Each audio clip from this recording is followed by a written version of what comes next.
ئێمە لە ژێر ناونیشانی فریشتەکانی میرەبانی ڕێکخراوی تەندروستکارانی کوردستان لقی سۆران هەڵدەستین بە بڵاوکردنەوەی نزیکەی 500 دەمامک و دەستکێش و بڵاوکراوە کە تێدا زانیاری ڤایرۆسی کۆڕۆنای لەسەرە بەسەر کاسبکاران و دوکاندارانی قەزای ڕواندز بۆ ئەوەی زیاتر خەڵکەکە هۆشیار بیتەوە زیاتر بەرگریمان بەهێزکەین دژی ئەو ڤایرۆسە.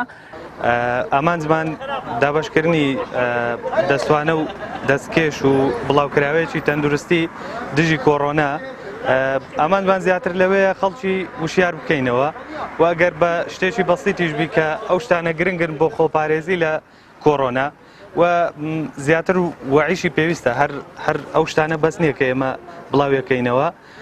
ئیدی بەسەر کاسبکار و دوکاندارانی شاری ڕەواندز دابەشەکەین و ئیشەڵا بەردەوامیشە بێت.